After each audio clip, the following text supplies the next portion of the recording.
일본 정부의 대변인 스가 요시히데 관방장관이 어제 기자회견에서 안중근 의사를 범죄자라고 지칭했습니다. 이 발언 한마디로도 옷을 벗어야 할 그는 오히려 우리 정부의 유감 표명에 대해서 과잉 반응이라고 일축하기까지 했습니다. 망언의 선두에는 늘 아베 총리가 있습니다. 그들의 망언이 의도적이며 치밀하게 계산된 결과라는 방증입니다. 며칠 전 발행된 일본 잡지를 통해서도 한국은 단지 어리석은 국가다.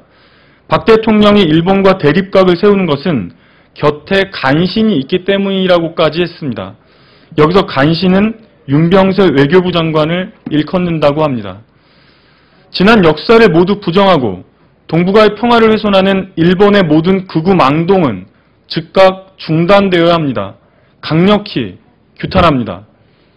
그러나 정작 더 큰 문제는 우리 정부의 대응입니다. 과거에 대한 반성과 사과는커녕 또다시 재무장화를 추진하는 일본의 집단 자위권 문제에 대해서도 단호한 입장 하나 내놓지 못하고 있는 현실입니다.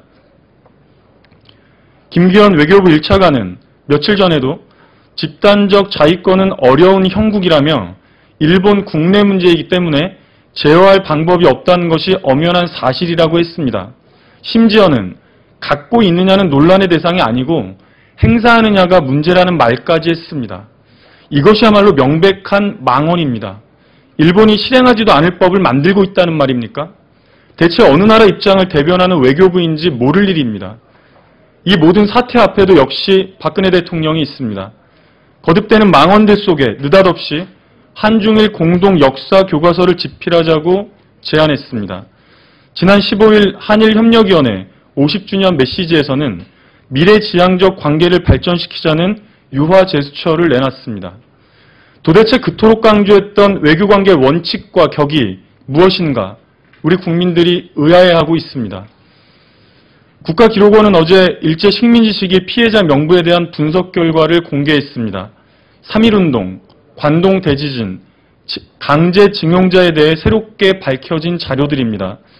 반성의 빛은커녕 오히려 극우 본색을 강화하는 일본의 망언에 더욱 분노할 수밖에 없는 오늘입니다. 사안이 불거질 때마다 의례적으로 내보내는 강력한 유감과 규탄 성명만으로는 근본적인 해결을 꾀하기 어렵습니다. 박근혜 정부와 집권여당 새누리당이 더 늦기 전에 철저한 친일잔재 청산에 나설 것을, 무엇보다 일본의 집단 자위권에 대해서 분명한 반대 입장을 내놓을 것을 강력히 재차 촉구합니다. 이상입니다.